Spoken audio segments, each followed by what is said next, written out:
Bienvenue, merci d'être avec nous pour ce nouveau numéro mensuel de Reporter Le Doc, le magazine de reportage long format de la rédaction de France 24. Depuis plus d'un siècle, l'histoire du Proche-Orient est intimement liée à la découverte puis aux luttes d'influence pour le contrôle des hydrocarbures et surtout du pétrole. Mais depuis quelques années, une autre ressource naturelle est en train de bouleverser cette région instable, le gaz naturel. Les découvertes de gisements sous les eaux de la Méditerranée orientale se multiplient et provoquent bien des convoitises. Les pays de la région, mais aussi les grandes puissances, se lancent dans une course aux puits de forage avec en ligne de mire le marché européen du gaz dans un parfum de guerre froide entre les États-Unis et la Russie. Notre reporter a rencontré les acteurs du secteur dans tous les pays qui bordent ce qu'on appelle le bassin du Levant, de l'Égypte à la Syrie, en passant par Israël et le Liban. Méditerranée orientale, le grand échiquier du gaz, c'est un document long format de Marine Pradel pour France 24.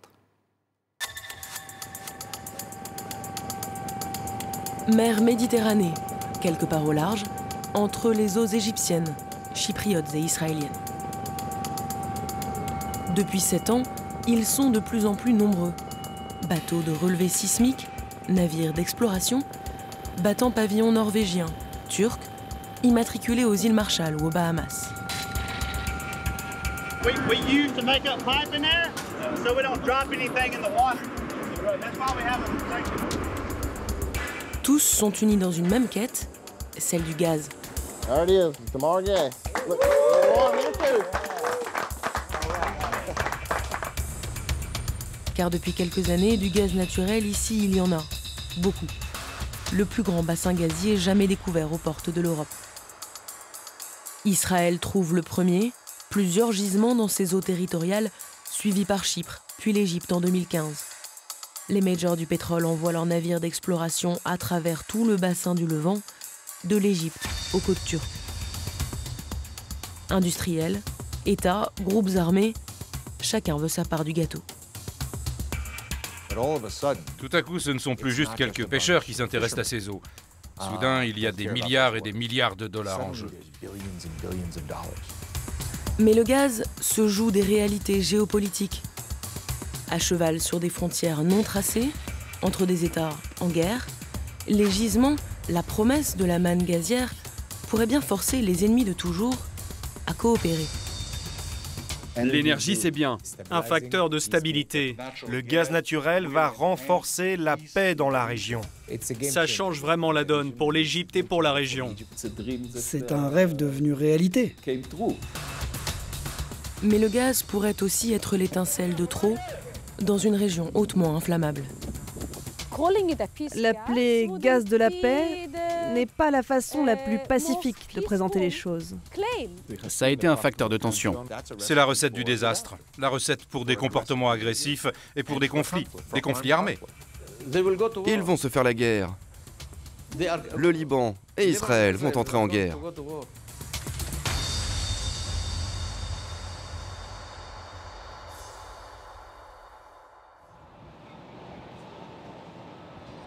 Tout commence au début des années 90. À l'époque, tous les observateurs s'accordent sur une chose, Israël est le seul État de la région qui n'a pas d'hydrocarbures. Il y avait même une blague, que ça a pris 40 ans à Moïse pour traverser la frontière entre l'Égypte et la Palestine, parce qu'il cherchait le seul endroit au Moyen-Orient qui n'a ni pétrole ni gaz. Gideon Tadmor, homme d'affaires et producteur à Hollywood à mi-temps, est convaincu du contraire. Il décide de braver le boycott arabe et envoie un stagiaire à Houston, au Texas, avec dans la valise un annuaire des compagnies pétrolières et une mission. Il a 3 mois, il faut les appeler toutes, une par une. Un jour, je l'ai appelé et je lui ai dit « Ok, combien de compagnies tu as sur ta liste ?» Et lui me répond « Il n'en reste que 2. » Alors j'ai appelé mes avocats et je leur ai dit « Ok, on part à Houston pour les rencontrer en personne et pour essayer de les convaincre de venir en Israël. » On atterrit à Houston, j'ai appelé le type qui travaillait pour moi et je lui ai dit « Ok, on est là, on veut rencontrer les 2 compagnies. » Il m'a répondu « Ne vous fatiguez pas parce qu'entre-temps, une des deux a refusé. Il n'en reste qu'une qui veut bien discuter avec vous du potentiel de prospection en Israël. » Cette compagnie, c'était Noble, qui à l'époque s'appelait Samedan. On les a rencontrés et je dois reconnaître aujourd'hui que j'ai dû leur forcer la main pour qu'ils viennent en Israël. 18 ans et 140 millions de dollars investis plus tard, le premier forage concentre toutes les attentes, alors que les chances de trouver du gaz exploitable ne sont que de 30%. Et d'ailleurs ça, c'est la tête de forage qui a percé Tamar et qui a écrit l'histoire. C'est la tête de forage qui a pénétré le réservoir le 9 janvier 2009 et c'est ce jour-là que le monde a changé. 4 ans plus tard, Gideon et ses partenaires, dont l'américain Noble qu'il avait traîné depuis Houston, inaugurent la plateforme de Tamar. Here are the final sales gas measurement points right here. Nous sommes à 90 km au large de Haïfa. Sous nos pieds, 240 milliards de mètres cubes de gaz. Gas with the liquid comes in, the liquid drops down and the gas keeps going to be cleaned. Plus qu'assez pour couvrir l'intégralité des besoins en énergie d'un pays de 8 millions d'habitants. Et ce n'est que le début. En 2010, Noble Energy découvre le gisement de Léviathan, 2 fois la taille de Tamar, puis 1 an plus tard, celui d'Aphrodite, dans les eaux chypriotes. Mais c'est en 2015 que le gaz du Levant devient un enjeu mondial, avec la découverte de Zohr au large de l'Égypte, le plus grand champ gazier jamais découvert en Méditerranée, le 3e en Afrique. Et les scientifiques parlent de continuité géologique dans les eaux libanaises, syriennes et jusqu'à la Turquie. Il pourrait s'agir de la plus grande réserve de gaz existante aux portes de l'Europe.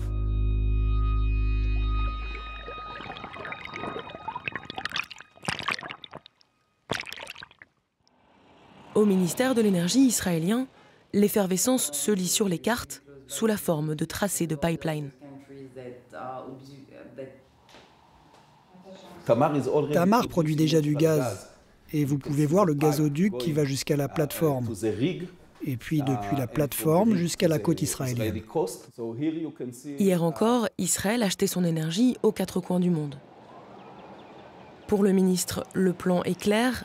Grâce au gaz, demain, l'État hébreu sera indépendant sur le plan énergétique, mais aussi exportateur net et acteur majeur du marché gazier mondial. Maintenant, on avance sur 3 fronts. D'abord, le développement des champs existants de Léviathan et Karish-Tanin. Et ça, c'est déjà gros.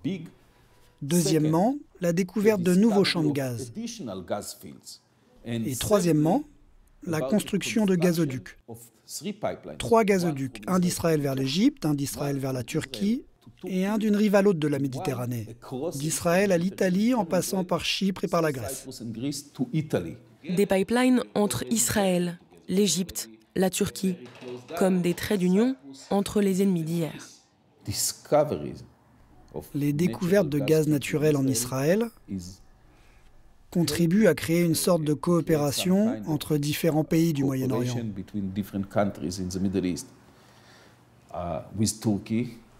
Pour nous, Israël, cela nous a permis de normaliser nos liens avec la Turquie et de rouvrir notre ambassade à Ankara. Et les Turcs la leur à Tel Aviv. C'est un rêve devenu réalité. Le gaz naturel sous l'eau de la Méditerranée pourrait-il être facteur de paix dans la région la plus instable au monde? Le bassin gazier du Levant est découpé par des frontières, dont certaines non délimitées ou contestées, séparant des pays en conflit et dans lesquels opèrent des groupes armés politico-religieux.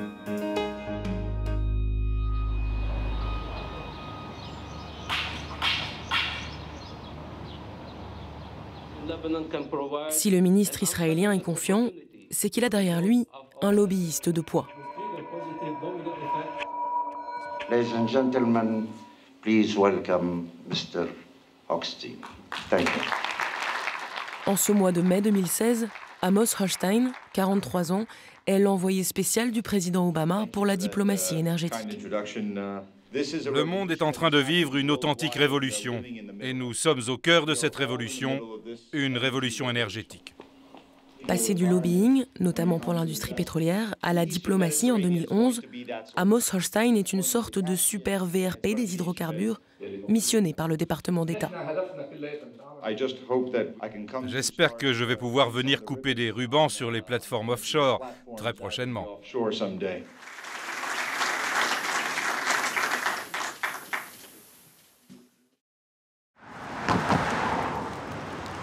Washington, quelques jours après l'élection de Donald Trump à la Maison-Blanche.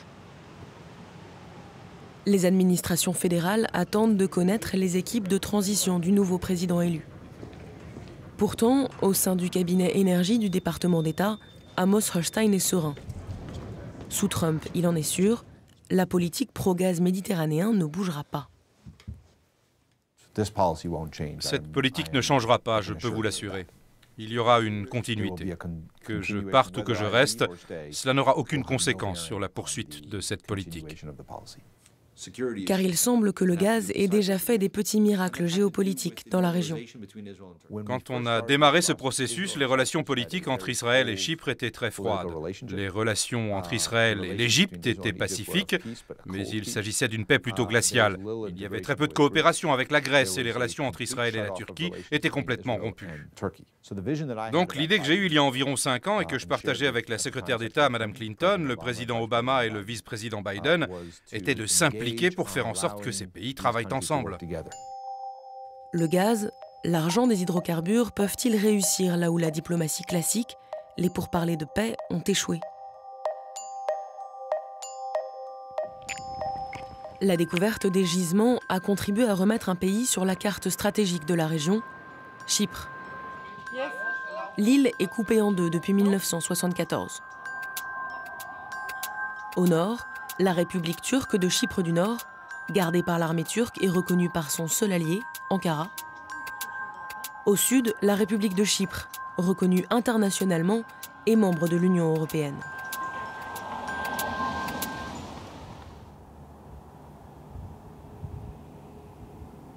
L'aéroport de Nicosie est le symbole de ce qu'on appelle ici le problème chypriote. Le 20 juillet 1974, l'armée turque répond au coup d'État militaire grec sur l'île par une invasion éclair. Nom de code, Opération Attila. Sa première étape, le bombardement de l'aéroport. Les casques bleus s'interposent et déclarent l'enceinte de l'aéroport zone protégée par les Nations Unies. 42 ans plus tard, l'aéroport est resté bloqué à ce jour de juillet 1974, oublié dans une zone démilitarisée, inaccessible aux Chypriotes des deux côtés.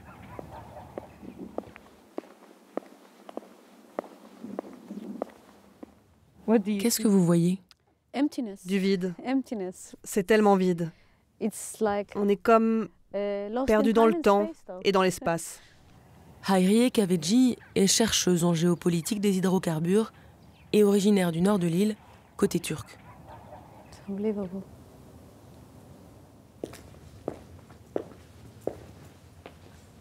En cette fin d'année 2016, l'ambiance est à l'optimisme. Les négociations de paix, au point mort depuis plus de 12 ans, ont repris. Avec cette fois-ci, un nouvel argument sur la table. On peut dire que c'est la découverte du gaz naturel qui a déclenché la reprise des négociations, parce que Chypre se trouve au centre de plusieurs routes d'exportation. Donc résoudre le problème chypriote permettrait d'accélérer le développement du gaz. Chypre se trouve sur la route du gaz méditerranéen vers l'Europe. Si Israël veut envoyer son gaz en Turquie, en Grèce ou en Italie, il devra passer par l'île. Le président Anastasiades n'a jamais été aussi convoité. The first sitting vice president to visit Cyprus since Lyndon Johnson in 1962. Chypre est non seulement sur la route du gaz, mais ses eaux aussi sont riches en hydrocarbures. 5 des plus grosses compagnies pétrolières sont sur les starting blocks pour chercher du gaz au large. Le résultat de cet appel d'offres doit être annoncé après les pourparlers de paix organisés par l'ONU début 2017. Devant le palais présidentiel, les journalistes attendent le retour des diplomates qui négocient la réunification. Le négociateur en chef affirme que si des deux côtés on va à l'ONU dans cet état d'esprit, on peut s'attendre à un résultat positif. Et dans ces négociations, le gaz est un outil diplomatique pour les Chypriotes grecs. Le gaz naturel joue son propre rôle. Et c'est un très bon levier pour les Chypriotes grecs pour négocier. Ce jour-là, le gouvernement décide en effet de sortir la carte gazière de sa manche. À la surprise générale, il décide de ne pas attendre l'issue des discussions de paix et d'annoncer sur le champ l'attribution des blocs d'exploration.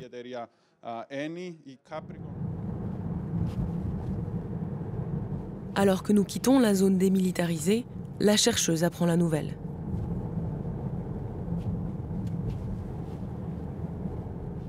Oh, écoutez, il faut que je vous montre ça. Ok, laissez-moi me garer.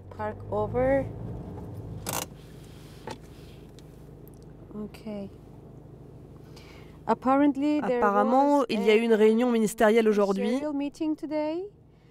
Et la parcelle, le bloc 6, a été attribué à Eni et Total. Le bloc 8 est donné à Eni. Et le bloc 10 est attribué au consortium ExxonMobil Qatar Petroleum. Le gouvernement chypriote vient d'accorder les licences d'exploration gazière en mer. Problème, plusieurs de ces blocs sont dans un espace maritime revendiqué par la Turquie. À 2 semaines des discussions de paix, la décision jette un froid. C'est une surprise. Je ne m'attendais pas à voir cette nouvelle à ce moment critique. Bien sûr qu'il y aura des représailles de la part de la Turquie. Et si les explorations gazières commencent dans la parcelle 6, alors la violence de la réponse sera déterminante.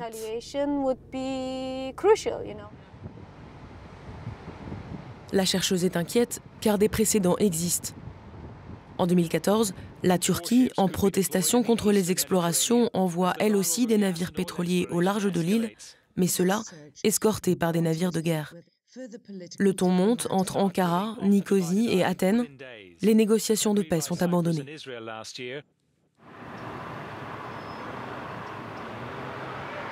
Pour la République de Chypre, l'opération a toutefois un intérêt. Poser les compagnies étrangères en bouclier face à la menace turque. Et dans le contexte d'incertitude liée à l'élection de Donald Trump, une compagnie en particulier à la faveur du ministre des Affaires étrangères. Il faut attendre de voir quelle va être la politique de la nouvelle administration.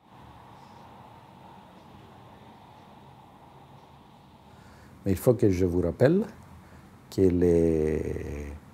la personne nommée pour la position du secrétaire d'État est le président et le PDG d'ExxonMobil.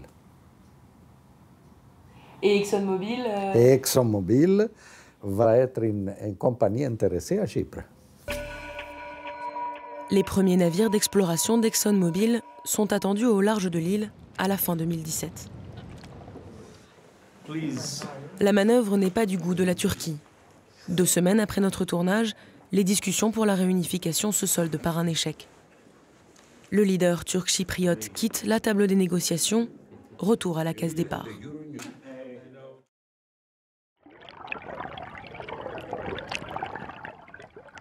Pourtant, ailleurs dans la région, le gaz a permis de lancer une coopération entre 2 anciens ennemis, Israël et la Jordanie. Les 2 pays sont en paix depuis 22 ans, mais jamais leur coopération n'était allée aussi loin. Le royaume hachémite achètera désormais du gaz israélien à Noble Energy, un accord à 10 milliards de dollars. Le gaz, acheminé par un pipeline construit pour l'occasion, couvrira 40% des besoins en électricité du pays. Derrière ce tour de force diplomatique, le parrain américain. Donc nous sommes intervenus il y a quelques années et nous avons aidé à négocier un accord pour vendre du gaz à la Jordanie, toujours selon la même philosophie, la stabilité. C'est une bonne chose. La prospérité, c'est une bonne chose. Le succès diplomatique et économique pour l'État hébreu est total, mais l'opinion jordanienne n'est pas conquise. Depuis 2 ans, chaque vendredi, des centaines de personnes dans plusieurs villes du pays sortent dans la rue pour dénoncer ce qu'elles appellent un accord de la honte.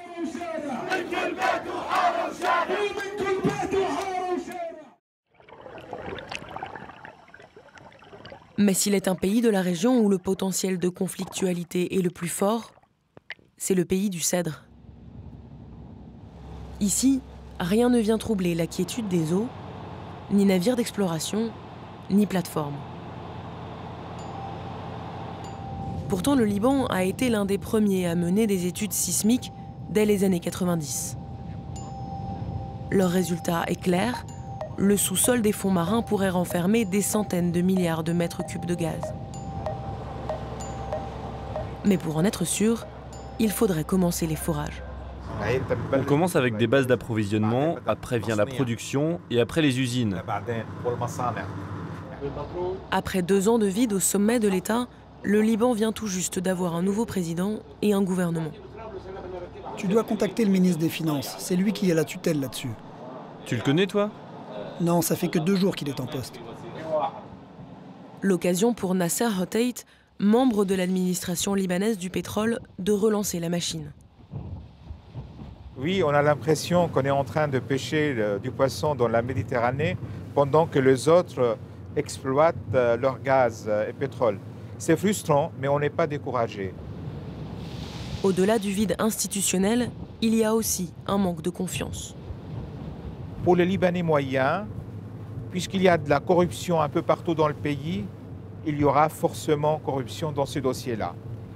Donc, à nous, le LPA, de démontrer aux citoyens libanais que non, aux citoyens et aux décideurs, que non, nous traitons ce problème avec beaucoup de transparence. Et nous avons même préparé une loi très sévère pour combattre la corruption dans le domaine de l'exploitation pétrolière.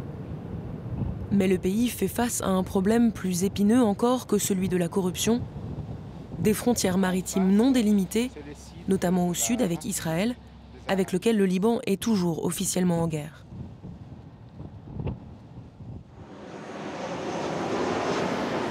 Banlieue sud de Beyrouth, fief du Hezbollah et de ses alliés chiites du mouvement Amal. Le général Shaitli était le négociateur en chef de la délégation libanaise dans les tractations qui ont pris place entre 2010 et 2013 pour tenter de tracer la frontière maritime entre le Liban et Israël. Pendant 3 ans, chaque mois, les Américains font la navette entre Beyrouth et Tel Aviv.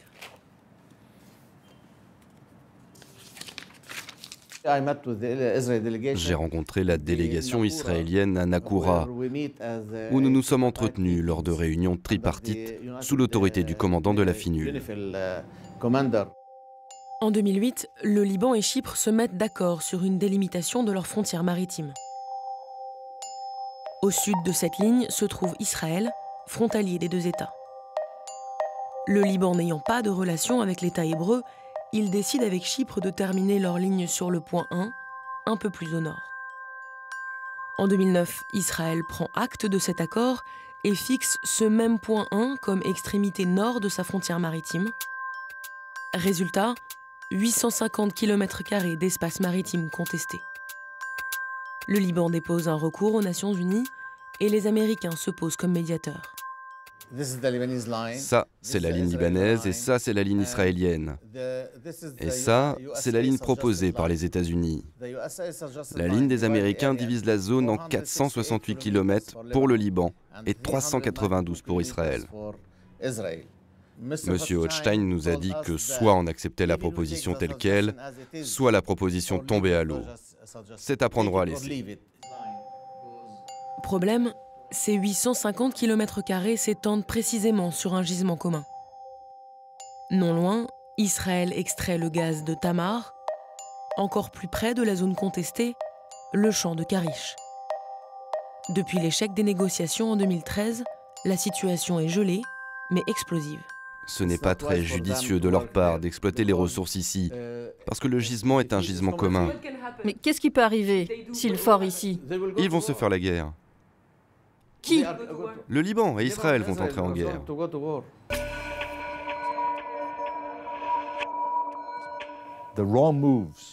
Qu'Israël ou le Liban fassent un seul mauvais pas, et cela pourrait mener à un conflit armé.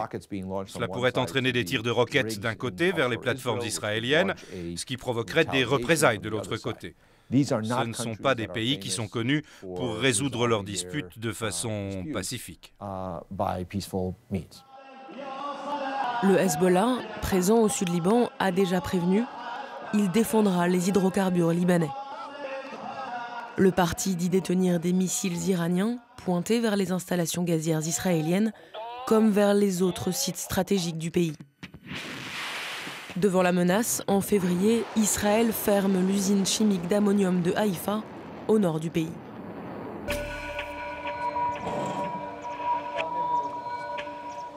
Terminal gazier d'Ashdod, à 35 km au sud de Tel Aviv. Wow, on dirait Fort Knox. On dirait quoi? Fort Knox. Fort Knox? Le gaz de Tamar arrive ici, puis est redistribué dans le réseau domestique. Le gaz que nous fournissons ici permet de produire 60% de l'électricité d'Israël. Donc c'est un site très important, comme vous pouvez l'imaginer. La compagnie américaine Noble Energy, qui exploite le site, a dû s'adapter aux réalités de la région. Garde armée de fusils automatiques, abris anti-bombes et barrières en béton renforcées, la logistique ne doit rien laisser au hasard. Il y a eu un certain nombre de conflits. La bande de Gaza est située juste au sud d'ici, donc nous sommes à portée des roquettes lancées depuis Gaza. Mais je suis fier de pouvoir dire que malgré tout cela, il ne s'est pas passé un seul jour pendant lequel nous n'avons pas été en mesure de fournir du gaz aux habitants d'Israël. Une roquette est déjà tombée sur le terminal, près des bureaux des ingénieurs, sans faire de victimes.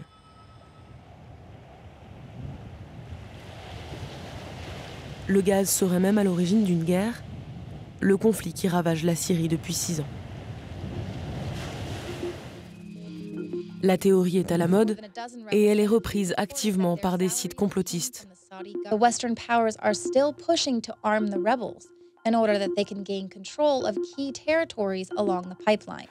Et par les médias d'État russes. Once that were done, then Qatar can build a pipeline from its country through to Europe. Le thème est même repris par des personnalités publiques, comme l'ex-candidate écologiste à la Maison-Blanche Jill Stein ou l'homme politique français Jean-Luc Mélenchon.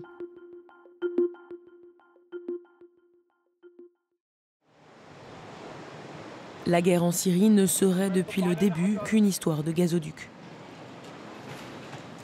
Mouafak Hassan est originaire de Dera en Syrie, là où la révolution du printemps 2011 a commencé. Ingénieur pétrolier, passé par le ministère syrien du pétrole et par Total, il est aujourd'hui consultant pour la Banque mondiale. Le projet des gazoducs à travers la Syrie est une réalité. Mais elle n'était pas la raison qui a déclenché la guerre en Syrie. Comme en Tunisie, en Égypte et en Libye, la rébellion en Syrie était contre une dictature extrêmement brutale qui dure depuis 50 ans. Et d'ailleurs, dans les années 80 et 82, la rébellion en Syrie, à Alep et Hama, était pour les mêmes raisons et il n'y avait pas derrière d'histoire de gazoduc. En 2009, le Qatar soumet au gouvernement syrien un projet de gazoduc pour exporter son gaz vers l'Europe, via l'Arabie saoudite, la Jordanie, la Syrie, jusqu'en Turquie.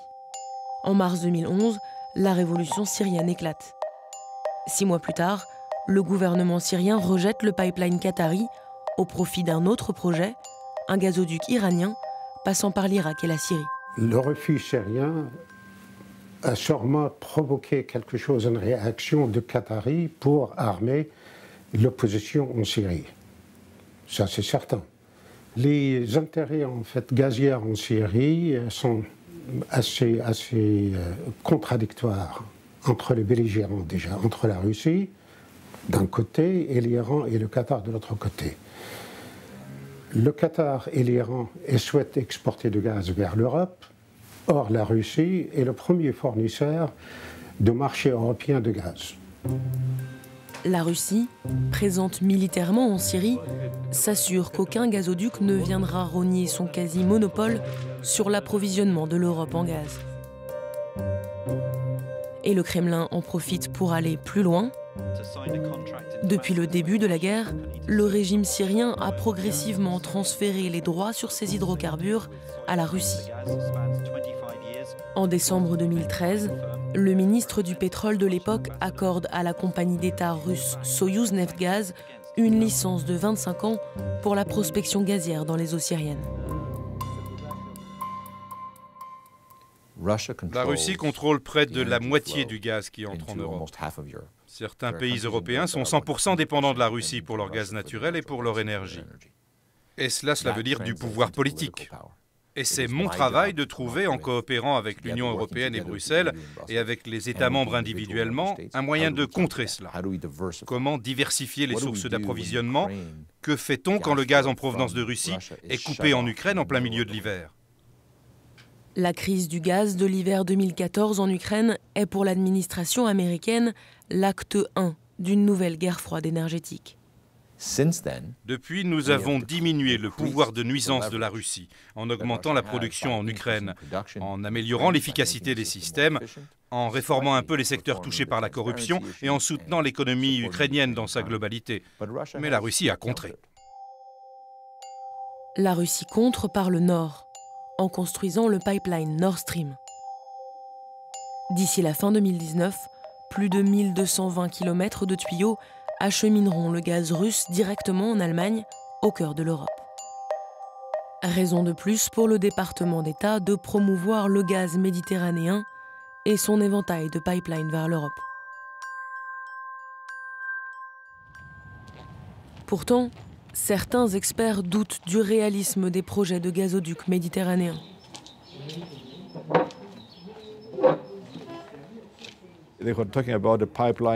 Il parle d'un gazoduc qui partirait d'Israël vers Chypre, puis la Grèce et l'Europe.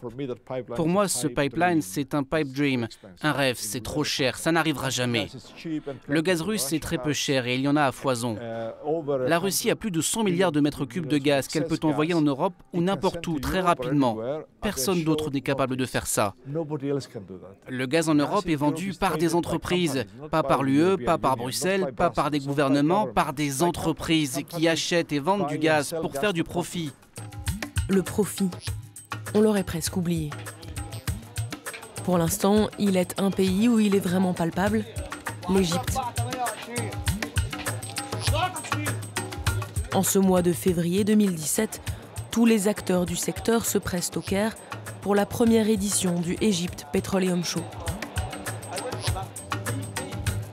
10 000 visiteurs, plus de 300 entreprises de 76 pays du monde venus se positionner sur un marché estimé à plusieurs dizaines de milliards de dollars.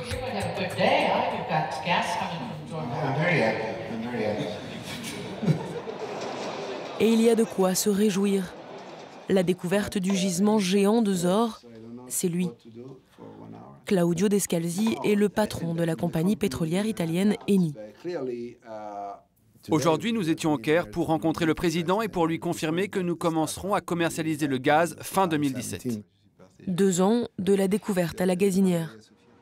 Un délai record grâce à la localisation du gisement proche des côtes, mais aussi et surtout grâce à des infrastructures prêtes à l'emploi.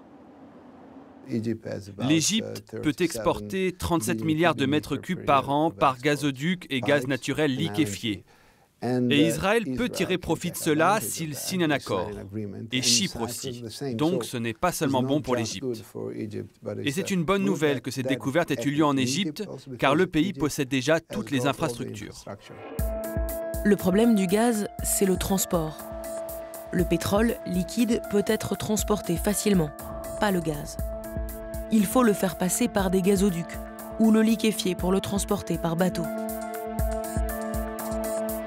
Coût pour construire une usine de liquéfaction, entre 5 et 10 milliards de dollars. L'Égypte en a déjà deux usines prêtes à liquéfier le gaz de toute la région, direction l'Europe. Et pour les autorités égyptiennes, peu importe d'où vient le gaz.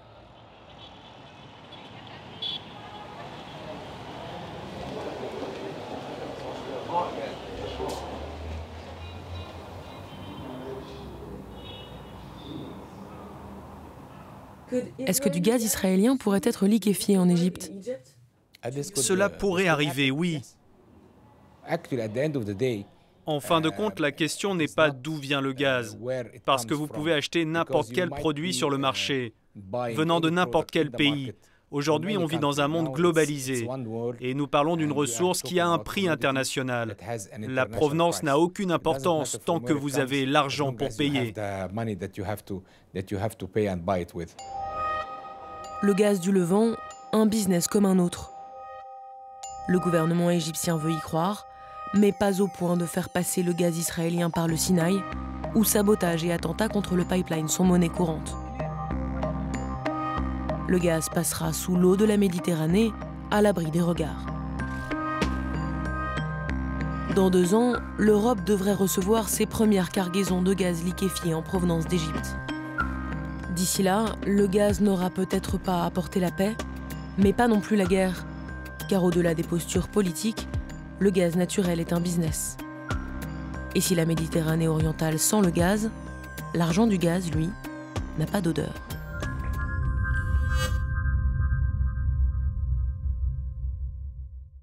Et voilà donc pour ce document signé Marine Pradel. Vous pouvez le retrouver en replay sur notre site internet.